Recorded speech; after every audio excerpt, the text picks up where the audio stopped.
So these are the today's topic. We will discuss one by one. Let's start. So यहीं पे देखो, ये India का map है। तो मान लो कि आप पाकिस्तान घूमने गए। तो जब आप पाकिस्तान घूमने गए तो आप एक चीज़ नोटिस करोगे कि वहीं के जो लोग हैं, यानी पाकिस्तान के जो लोग हैं, उनका जो ग्रीट करने का जो तरीका है वो काफ़ी अलग है। जैसे पाकिस्तान के लोग ज़्यादातर अस्सलाम वालेकुम कह के ग्रीट करते हैं।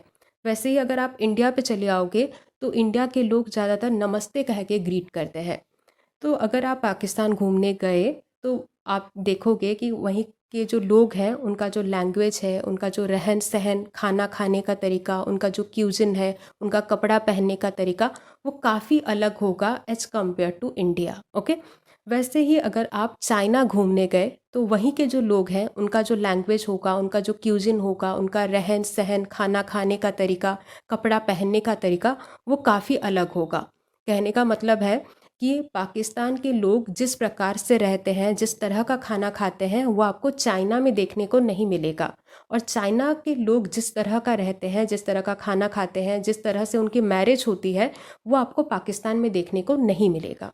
वैसे ही अगर आप इंडिया पे चले आओगे तो इंडिया के जो लोग हैं, उनका भी खाना खाने का तरीका, कपड़ा पहनने का तरीका, उनका ग्रीट करने का तरीका, उनका जो बिहेवियर होगा, जो बिलीफ सिस्टम होगा, वो काफ़ी अलग होगा, जो आपको चाइना पे, पाकिस्तान पे और बाकी कंट्री पे आपको देखने को नहीं मिलेगा। वैसे ही अगर आप इंडिया पे भी चले आओगे तो इंडिया पे भी बहुत सारे स्टेट हैं। तो अगर आप एक एक स्टेट करके घूमने भी गए तो वहीं पे भी आपको बहुत वैरायटी देखने को मिलेगा। जैसे अगर आप जम्मू कश्मीर चले जाओगे तो वहीं के जो लोग हैं, उनका जो खाना खाने का तरीका, उनका जो लैंग्वेज होगा, उनका जो बिलीफ, उनका जो बिहेवियर, एटीट्यूड, वो काफ़ी अलग होगा as compare to other state. जैसे आप चले आए मध्य प्रदेश। मध्य प्रदेश के जो लोग हैं, उनका जो लैंग्वेज होता है, क्यूजिन होता है, मैरिज होता है, रहन सहन, कपड़ा पहनने का तरीका, वो काफ़ी अलग होगा। नेक्स्ट अगर आप गुजरात चले जाओगे तो वहीं के जो लोग हैं, उनका भी कपड़ा पहनने का तरीका, खाना खाने का तरीका, क्यूजिन, वो काफ़ी अलग होगा। वैसे ही अगर आप उड़ीसा चले आओगे तो उड़ीसा पे भी जो लोग हैं, उनका लैंग्वेज जो है, उनका खाना खाने का तरीका, कपड़ा पहनने का तरीका, रहन सहन, उनका जो क्यूजिन है, वो आपको काफ़ी अलग देखने को मिलेगा, जो बाकी जगह पे आपको देखने को नहीं मिल सकता है। मतलब उड़ीसा के लोग जिस तरह से रहते हैं, वो आपको मध्य प्रदेश, गुजरात पे आपको देखने का नहीं मिलेगा। सो अभी के लिए बस आप इतना ही समझो। नेक्स्ट देखते हैं कि what is culture. Okay. So what is culture. Culture को समझने से पहले हम ये समझते हैं कि व्हाट इज़ सोसाइटी। सोसाइटी का मतलब होता है group of people. Okay, GOP मैं लिख रही हूँ। सोसाइटी का मतलब होता है group of people. So what is culture? Culture is the characteristics and knowledge of a particular group of people encompassing language, religion, cuisine, social habit, music and arts. Encompassing का मतलब होता है include. ओके, कल्चर इन सारे चीज़ को include करता है। Culture का मतलब होता है एक पर्टिकुलर ग्रुप का, उनका जो एक स्पेसिफिक जो लैंग्वेज होता है, रिलीजन होता है, क्यूजिन होता है, सोशल हैबिट होता है, म्यूजिक एंड आर्ट होता है, इसी को हम कहते हैं कल्चर। ओके। जैसे आप पाकिस्तान चले गए और वहीं पे अगर आपको कोई बोला कि अस्सलाम वालेकुम, तो आपको ऑड नहीं लगेगा, क्योंकि आपको पता है कि पाकिस्तान के लोग इसी प्रकार से ही ग्रीट करते हैं। वैसे ही कोई पाकिस्तान या फिर चाइना का कोई अगर इंडिया घूमने आया और इंडिया के लोग अगर नमस्ते किए तो उसको ऑड नहीं लगेगा, क्योंकि उसको पता है कि नमस्ते क्या है, ये एक इंडियन कल्चर है। ओके। सो कल्चर क्या है? एक पर्टिकुलर ग्रुप ऑफ पीपल का जो उनका जो एक स्पेसिफिक जो लैंग्वेज होता है, रिलीजन होता है, क्यूजिन होता है, इसी को हम कहते हैं कल्चर। ओके। नेक्स्ट है कल्चर किस किस चीज़ को इंक्लूड करता है? Religion, food, what we wear, how we eat, our religion, marriage, music is different all over the world.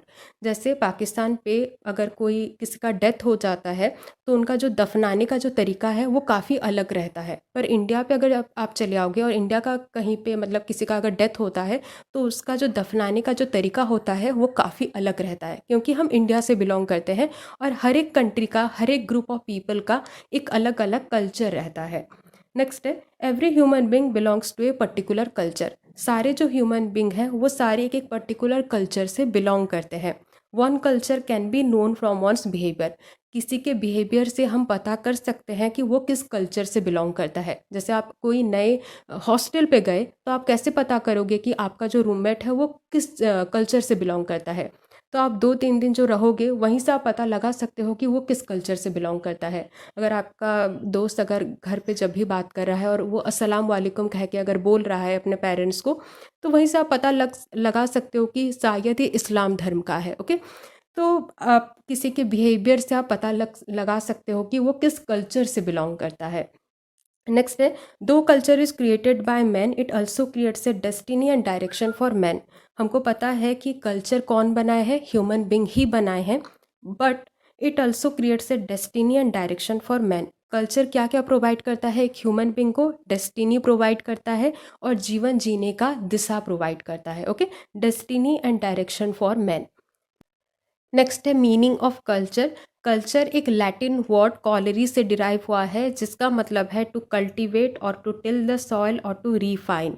Culture का मतलब होता है कल्टीवेशन ऑफ माइंड। यहीं पे बस आपको इतना याद रखना है कि कल्चर एक लैटिन वर्ड कॉलरी से डिराइव हुआ है जिसका मतलब है टू कल्टीवेट और टू टिल द सॉइल और टू रिफाइन। और कल्चर का मतलब होता है कल्टीवेशन ऑफ माइंड। कल्टीवेशन का मतलब आपको पता होगा जुताई करना।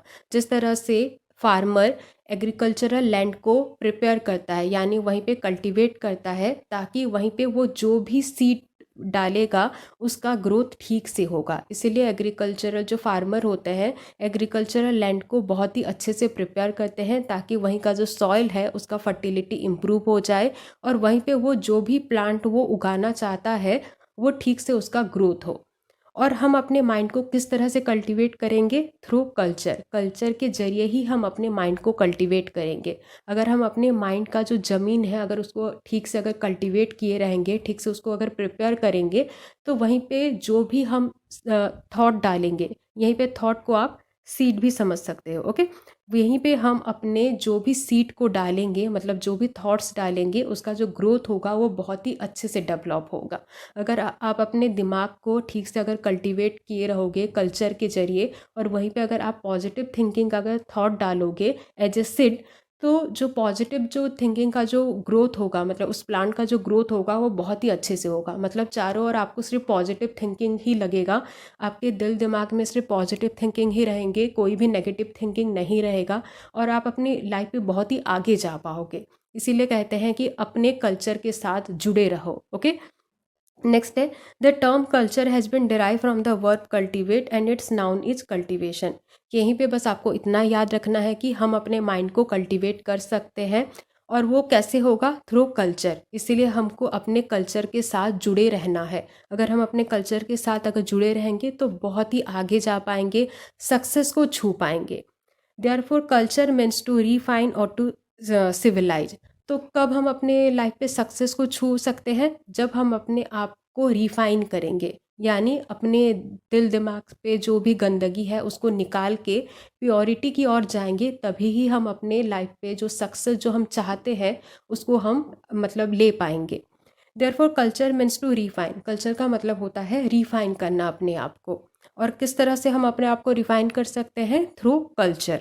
It is a refinement of the individual. Culture का मतलब होता है it is the refinement of the individual, मतलब इंडिविजुअल अपने आप को रिफाइन कर रहा है, मतलब अपने आप को एक अच्छा प्रोडक्ट बना रहा है as a result of cultivation. और किस तरह से अपने आप को रिफाइन करोगे? Through cultivation. और कल्टीवेशन कैसे करोगे? Through culture. इसलिए अपने आप के जो कल्चर है, जो भी आपका कल्चर है उसके साथ जुड़े रहो ताकि आपका माइंड ठीक से कल्टीवेट हो जाए और आप अपने लाइफ में बहुत ही आगे जा पाओगे। ओके, नेक्स्ट है the Sanskrit term sanskriti is derive from the term sanskar meaning which is a process of refinement. Sanskriti किस वर्ड से डिराइव हुआ है? संस्कार से डिराइव हुआ है और उसका मतलब क्या है? It is a process of refinement, मतलब आप अपने आप को एक अच्छा प्रोडक्ट बना रहे हो, रिफाइन कर रहे हो। Okay, man is born as a social being.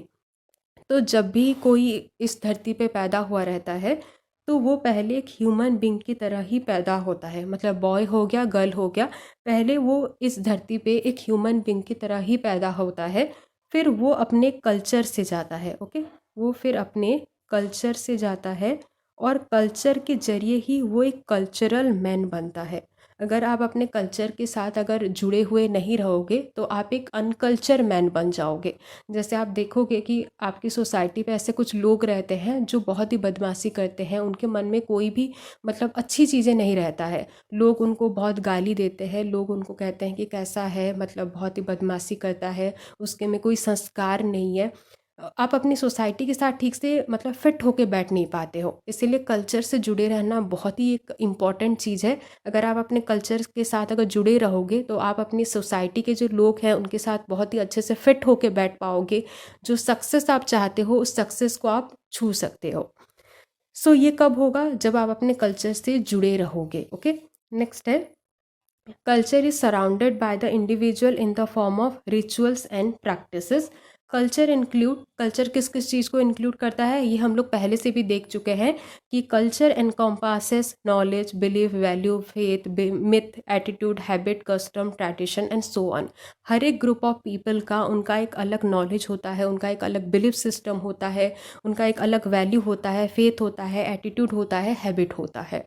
Next है, it is a system of learn behaviour. तो ये देखो, ये एक लर्न बिहेवियर है। ऐसा नहीं कि हम जब पैदा हुए थे सारा कुछ चीज़ हमको पता था, पैदा होने के बाद हम सारा कुछ सीखे हैं। Okay, it is a learned behaviour shared by and transmitted among the member of A group. और ये हमको कौन बताया है? जिस ग्रुप से हम बिलोंग करते हैं उस ग्रुप के मेंबर हमको बताते हैं कि तुम हम ग्रुप मतलब हमारे ग्रुप से बिलोंग करते हो तो तुम इस प्रकार से रहो। जैसे अगर आप जम्मू कश्मीर पे पैदा हुए तो जिस ग्रुप पे आप पैदा हुए हो रहोगे, मतलब आपके फैमिली वाले ही आपको सिखाएंगे कि तुम यहीं पे पैदा हुए हो तो तुम इस प्रकार का खाना खाओ, इस प्रकार का कपड़ा पहनो, इस तरह से अपने लाइफ को जियो। नेक्स्ट है, culture is an accumulated knowledge. Accumulate का मतलब होता है जो कुछ चीज़ आप जमा करके रखे रहते हो, मतलब जो कुछ चीज़ आपके में स्टोर होके रखा हुआ है।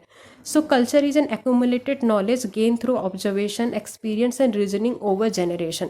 जैसे आपके दादाजी आपके मतलब उनके लाइफ पे जो कुछ चीज़ को ऑब्जर्व किए रहेंगे, मतलब जो कुछ चीज़ को देखे रहेंगे, जो कुछ चीज़ को एक्सपीरियंस किए रहेंगे, मतलब जो कुछ भी चीज़ अपने लाइफ पे जमा करके रखे रहेंगे वो आपके पापा को दिए होंगे। फिर आपके पापा जो अपने लाइफ पे ऑब्जर्व किए रहेंगे, एक्सपीरियंस किए रहेंगे, फिर आपको देंगे। फिर आप क्या करोगे? फिर आप अपने लाइफ पे जो कुछ चीज़ भी ऑब्जर्व एक्सपीरियंस करके रखे रहोगे फिर आप अपने बच्चे को दोगे। ओके, इस तरह से कल्चर ट्रांसमिट होता रहता है जनरेशन ओवर जनरेशन। और ये क्या है? Which is an individual inherit after birth, मतलब पैदा होने के बाद ही हम लोग ये सारा कुछ सीखते हैं with the interaction of society. मतलब जब कोई एक पैदा हो जाता है फिर अपने सोसाइटी के मेंबर के साथ मतलब इंटरेक्ट करके ये सारा कुछ सीखता है। नेक्स्ट है, एक culture is a way of life of A group of people. मतलब एक ग्रुप ऑफ पीपल का उनका जो वे ऑफ लाइफ है, मतलब जिस तरह से वो लोग रहते हैं, इसी को हम कहते हैं कल्चर। जैसे पाकिस्तान के लोग, उनका एक अलग टाइप का खाना पीना रहता है, उनका जो रहन सहन है वो बहुत ही अलग रहता है, इसी को हम कहते हैं कल्चर। द बिहेवियर, और कल्चर किस किस चीज़ को इंक्लूड करता है? Behaviour, believe, value and symbol that they accept, मतलब जिस सिंबल को वो लोग एक्सेप्ट भी करते हैं। जैसे हिंदू धर्म पे जैसे ये एक स्वस्तिक है, एक स्वस्तिक सिंबल है, ये इस चीज़ को एक्सेप्ट करते हैं generally without thinking about them. मतलब जब जैसे मैं हिंदू पे बिलोंग करती हूँ तो मुझे बचपन से ये कुछ चीज़ सिखाया गया है कि ये सिंबल जो है ये हमारा सिंबल है, मतलब हिंदू धर्म का सिंबल है और तुम इस चीज़ को एक्सेप्ट करो विदाउट थिंकिंग देम। मतलब क्यों हुआ है, क्यों ऐसे करके ये सिंबल पैदा किया गया है, मतलब विदाउट थिंकिंग देम ये मुझको सिखाया गया है कि तुम इस चीज़ को एक्सेप्ट करो क्योंकि तुम्हारा ये कल्चर है। नेक्स्ट है, that are passed along by communication and imitation from generation to the next. मतलब ये सारा कुछ कौन सिखाए? ये मेरे मम्मी पापा ही मेरे को सिखाए थे कि इस तरह से स्वस्तिक का जो सिंबल है इसको बनाया जाता है और ये हमारा कल्चर है, इसको तुम एक्सेप्ट करो। तो देन थ्रू कम्युनिकेशन, मतलब बता के कोई सिखाते हैं, या फिर इमिटेशन, मतलब जैसे मम्मी अगर कर भी रहे होंगे, अगर ये सिंबल बना भी रहे होंगे तो मैं वो देख देख के वो मैं सीख जाती हूँ कि अच्छा ये मेरी मम्मी बनाए हैं तो ये मेरा भी कल्चर है। ओके, नेक्स्ट है, it is the sum total of various practices and tradition of the society and as perceived, expose and understood by the individual.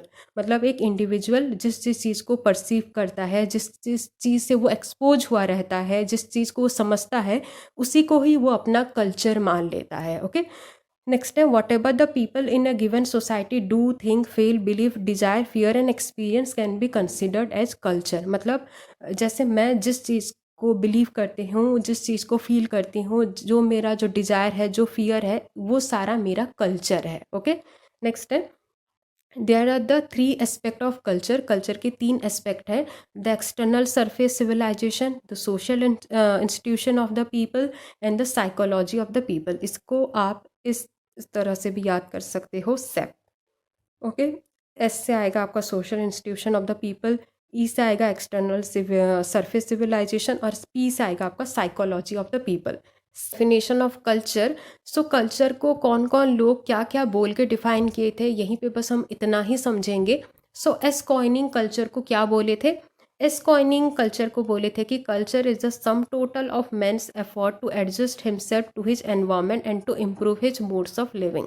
यानी जो एक मैन जो अपना पूरा जो एक एफर्ट डालता है ताकि वो अपने सोसाइटी के मेंबर के साथ ठीक से फिट होके बैठ जाए, इसको हम कहते हैं कल्चर। जैसे मैं जिस ग्रुप से बिलोंग करती हूँ, मैं क्या करूँगी, उस सोसाइटी की का जो बिलीफ होगा, उसका जो नॉलेज होगा, उस सोसाइटी के मेंबर का जो खाना खाने का तरीका, रहन सहन, कपड़ा पहनने का तरीका, वो सारा चीज़ को मैं एक्वायर्ड करूँगी। अपने सोसाइटी का लैंग्वेज को मैं एक्वायर्ड करूँगी ताकि मैं अपने सोसाइटी पे ठीक से फिट होके बैठ जाऊँ। इसको हम कहते हैं कल्चर।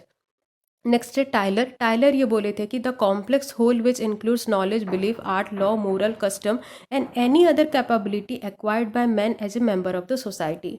यानी एक जो मैन अपने जिस ग्रुप से वो बिलोंग करता है, उस सोसाइटी का मेंबर होने के नाते जो वो नॉलेज को वो एक्वायर्ड करता है, जो बिलीफ को वो एक्वायर्ड करता है, इसको हम कहते हैं कल्चर। जैसे मैं जिस ग्रुप से बिलोंग करती हूँ, तो उस सोसाइटी का मेंबर होने के नाते मैं उस सोसाइटी का नॉलेज, बिलीफ, सारा कुछ चीज़ को मैं एक्वायर्ड करूँगी। इसको हम कहते हैं कल्चर। नेक्स्ट है लेगलिक ए वाई वाइट ये बोले थे कि culture is a symbolic, continuous, cumulative and progressive process. Culture एक सिम्बॉलिक प्रोसेस भी है। जैसे कोई अगर लड़का अपने गले पे अगर कोई प्लस सिंबल का अगर कोई लॉकेट अगर पहना है, तो ज़्यादातर चांसेस है कि वो क्रिश्चियन धर्म से ही बिलोंग करता है। तो देखो आजकल हिंदू लोग भी पहन लेते हैं, पर ज़्यादातर चांसेस है कि वो क्रिश्चियन धर्म से ही बिलोंग करता है। तो यहीं पे क्या हो रहा है कि एक लड़का एक सिंबल के जरिए अपना कल्चर को वो शो कर रहा है। Okay, culture is a symbolic, continuous and cumulative and progressive process. Next है जवाहरलाल नेहरू ये बोले थे कि it is the widening of the mind and the spirit. Woodward ये बोले थे कि कल्चर इंक्लूड्स एनीथिंग, मतलब कुछ भी हो सकता है, नॉलेज हो सकता है, बिलीफ हो सकता है, एटीट्यूड हो सकता है, फूड हो सकता है, कपड़ा पहनने का तरीका हो सकता है, कुछ भी हो सकता है, that can be communicated from one generation to the generation. मतलब हमारे पापा हमको सिखाई थे कि मतलब हम लोग जिस तरह का कपड़ा पहना है तुम भी उस टाइप का कपड़ा पहनो, मतलब तुम्हारी मम्मी जिस टाइप का कपड़ा पहने तुम भी वही टाइप का कपड़ा पहनो, तुम्हारी मम्मी जिस तरह से रहती है, तुम भी लड़की हो तो तुम भी उस टाइप से ही रहो। मतलब जो कुछ चीज़ को हम लोग कम्युनिकेट कर सकते हैं जनरेशन पर जनरेशन, इसको हम कहते हैं कल्चर। ओके, और वो कुछ भी हो सकता है। नेक्स्ट है दयानंद स्वामी। दयानंद स्वामी ये बोले थे कि culture consist of the acceptance of the truth and the abandonment of the untruth. मतलब जो सत्य है उसको एक्सेप्ट करना, और जो मिथ्या है, जो मतलब अनट्रूथ है, उसको अबैंडन करना, मतलब निकाल देना, उसको छोड़ देना। नेक्स्ट है टी.एस. एलाइड ये बोले थे कि culture includes all the characteristic, यहीं पे आएगा आपका comma, all the characteristics, activity and interest of people. मतलब एक पर्टिकुलर ग्रुप का वो लोगों का जो कैरेक्टरिस्टिक्स होता है, जो एक्टिविटी होता है, जो इंटरेस्ट होता है, इसको हम कहते हैं कल्चर। नेक्स्ट है मेलिनोवस्की। मेलिनोवस्की ये बोले थे कि culture is the handwork of man, यानी वो मैन खुद ही बना है, मतलब कल्चर ये खुद ही बनाए हैं, मतलब हम ही लोग बनाए हैं। And the medium through which he achieve his ends. मतलब ऐसा नहीं कि मैन बना है तो वो ख़राब ही होगा, ये अच्छा चीज़ है, क्योंकि इसके जरिए ही हम लोग अब सैल्वेशन को पा सकते हैं, मतलब मुक्ति पा सकते हैं। नेक्स्ट है एच.टी. मजूमदार। मजूमदार ये बोले थे कि culture is a some total of the human achievement. मतलब पूरा जो मतलब जो एक ह्यूमन जो अचीव करता है, मटेरियल को जो अचीव करता है, capable of transmission sociologically by tradition and communication vertically as well as horizontally. मतलब वर्टिकली मतलब क्या है, मतलब ऐसे मतलब जो आप अपने दादाजी से सीखे हो, आपने मतलब आप अपने पापा से सीखे हो, मतलब नीचे से आप सीख रहे हो। और हॉरिजेंटली मतलब क्या है, मतलब ऐसा भी तो हो सकता है ना कि कुछ चीज़ आप अपने ही मतलब जनरेशन के लोगों से सीख रहे हो, मतलब आप अपने फ्रेंड से सीख रहे हो, अपने ही पीयर ग्रुप से सीख रहे हो। इसको हम कहते हैं कल्चर। ऐसा नहीं है कि कल्चर जो कुछ चीज़ आपके पापा सिखाए हैं इसी को ही हम कल्चर कहते हैं। मतलब जो कुछ चीज़ भी आप सीख रहे हो, पहले से ही हम लोग पढ़ चुके हैं कि इट इज़ द एक्यूमुलेटेड, मतलब जो कुछ भी एक ह्यूमन बींग अपने लाइफ पे एक्यूमुलेट कर रहा है, इसको हम कहते हैं कल्चर। ओके, और जिस चीज़ को हम लोग ट्रांसमिट भी कर सकते हैं। नेक्स्ट है टाइप्स ऑफ कल्चर। दो टाइप्स के कल्चर हैं, इसको थोड़ा ध्यान से समझो, बहुत ही ईजी है। टाइप्स ऑफ कल्चर पे आते हैं, दो आते हैं, material culture and non material culture. Okay, types of culture पे दो आते हैं, material culture and non material culture. तो कल्चर क्या है ये ऑलरेडी हम लोग ठीक से मतलब समझ चुके हैं कि कल्चर का मतलब होता है एक ग्रुप ऑफ पीपल का, उनका जो एक पर्टिकुलर जो नॉलेज होता है, बिलीफ होता है, कस्टम होता है, ट्रेडिशन होता है, खाना खाने का तरीका, कपड़ा पहनने का तरीका, इन सारे चीज़ को हम लोग कहते हैं culture. Okay, so material culture क्या है, तो कुछ लोगों को मैं देखी हूँ कि जब भी कपड़ा खरीदने जाते हैं ना, वो लोग कपड़ा दिखाओ नहीं कहते हैं, वो लोग कहते हैं कि मटेरियल दिखाओ। मटेरियल मतलब क्या है, मतलब जिस चीज़ को आप देख सकते हो, छू सकते हो, इसको हम कहते हैं मटेरियल। और मटेरियल कल्चर का मतलब क्या है, जिस मटेरियल के जरिए हम अपने कल्चर को डिफाइन कर सकते हैं, इसको हम कहते हैं मटेरियल कल्चर। ध्यान से समझो कि जिस मटेरियल चीज़ के जरिए हम अपने कल्चर को शो कर सकते हैं, डिफाइन कर सकते हैं, इसको हम कहते हैं मटेरियल कल्चर। जैसे मैं अगर सपोज मंदिर गई, मंदिर क्या है, मतलब वो मटेरियल है, उसको आप छू छू सकते हो, टच कर सकते हो मंदिर को। तो अगर मैं मंदिर गई तो लोग मुझे समझेंगे कि ये हिंदू धर्म से बिलोंग करती है क्योंकि वो टेम्पल जा रही है। तो ऐसे भी कुछ मटेरियलिस्टिक चीज़ हैं जिसके जरिए हम अपने कल्चर को शो कर सकते हैं, इसको हम कहते हैं मटेरियल कल्चर। मटेरियल कल्चर क्या है, it include all the concrete object, मतलब जिस चीज़ को हम लोग छू सकते हैं, देख सकते हैं। It refers to the physical object of a society, मतलब ये सारे फिजिकल ऑब्जेक्ट हैं, मतलब फिजिकली प्रेजेंट है, विच इज़ मेड और मॉडिफाइड बाय ह्यूमन, मतलब वो आइदर ह्यूमन बनाया है या फिर मॉडिफाई किया है, and that people use to define their culture, मतलब उस चीज़ के जरिए लोग अपने कल्चर को डिफाइन करते हैं। जैसे कोई प्लस सिंबल का अगर कोई लॉकेट पहना है, लॉकेट क्या है, वो मटेरियलिस्टिक चीज़ है, पर उस चीज़ के जरिए वो एक लड़का अपना कल्चर को शो करता है कि मैं क्रिश्चियन धर्म से बिलोंग करता हूँ, इसको हम कहते हैं मटेरियल कल्चर। नेक्स्ट है मटेरियल कल्चर का एग्जाम्पल क्या है, temple, mosque, church, building and books, मतलब कोई अगर भगवत गीता पढ़ रहा है तो ज़्यादातर चांसेस हैं कि वो हिंदू धर्म से ही बिलोंग करता है, पर ऐसा नहीं है। भगवत गीता को बहुत लोग सेल्फ हेल्प बुक के जरिए भी पढ़ते हैं, मतलब बाकी लोग भी पढ़ते हैं, पर ज़्यादातर चांसेस है कि वो हिंदू धर्म से ही बिलोंग करता है अगर कोई भगवत गीता पढ़ रहा है। नेक्स्ट है non material culture. Non material का मतलब क्या है, जो फिजिकली प्रेजेंट नहीं है, मतलब जो हम लोग सोचते हैं कि ऐसा कुछ चीज़ है पर सामने वो नहीं है, जैसे है वैल्यू है, नॉर्म्स है, बिलीफ है, लैंग्वेज है, इन ये सारे जो चीज़ है ये हम लोग सोचते हैं कि ये है पर फिजिकली ये प्रेजेंट नहीं है, पर इन सारे चीज़ के जरिए हम अपने कल्चर को शो करते हैं। जैसे हनुमान भगवान का अगर रास्ते पर जा रहे हो और कोई स्टैचू है तो हम लोग, मतलब कोई हिंदू धर्म का है तो अपना हाथ अपने ही आप जुड़ जाता है, मतलब कि क्योंकि भगवान, वो हमारे भगवान है, वो हमारे कल्चर का एक सिंबल है, तो अपने आप ही हमारा हाथ जुड़ जाता है। तो एक मटेरियलिस्टिक चीज़ के ऊपर हम एक नॉन मटेरियलिस्टिक चीज़ है, बाद में हम लोग इस चीज़ को अच्छे से समझेंगे, बस अभी आप इतना समझो कि नॉन मटेरियल का मतलब है कि जो भी नॉन फिजिकल ऑब्जेक्ट है, मतलब जिस चीज़ को आप छू नहीं सकते हो पर वहीं पे आपका कल्चर जुड़ा हुआ है। ओके, इसको हम कहते हैं नॉन मटेरियल कल्चर। तो यहीं पे देखो आपका जो वेडिंग रिंग है, वेडिंग रिंग जब मतलब अगर आपके घर पे कोई एंगेजमेंट हुआ होगा तो वहीं पे देखोगे कि दो लोग एंगेजमेंट के टाइम पे एक रिंग पहनाते हैं। तो वेडिंग रिंग क्या है, ये एक मटेरियलिस्टिक चीज़ है, पर यहीं पे देखो बहुत सारे नॉन मटेरियलिस्टिक चीज़ भी जुड़े हुए हैं। जैसे अगर किसी को अगर वेडिंग रिंग, अगर मतलब कोई रिंग अगर पहना लिया है तो ये क्या चीज़ को रिफ्लेक्ट करता है, ये लव को रिफ्लेक्ट करता है, केयर को रिफ्लेक्ट करता है, फेथ को रिफ्लेक्ट करता है। अगर रिंग अगर पहना लिए तो हम लोग सोचते हैं कि अच्छा आज से ये दोनों एक हैं। ओके, तो तो देखो वेडिंग रिंग क्या है, एक मटेरियलिस्टिक चीज़ है, पर वहीं पे बहुत सारे नॉन मटेरियलिस्टिक चीज़, मतलब फेथ, लव, केयर, बहुत सारे नॉन मटेरियलिस्टिक चीज़ एम्बेडेड है, मतलब जुड़े हुए हैं। सो इसको हम कहते हैं non material culture. Okay, non material culture I hope कि आपको समझ में आ गया होगा। ज़्यादा कोई बड़ी चीज़ नहीं है। जो चीज़ को आप देख नहीं सकते हो, छू नहीं सकते हो, पर वहीं से आपका कल्चर जुड़ा हुआ है, इसको हम कहते हैं non material culture. Okay, so I hope कि वीडियो आपको अच्छा लगा होगा। Thank you.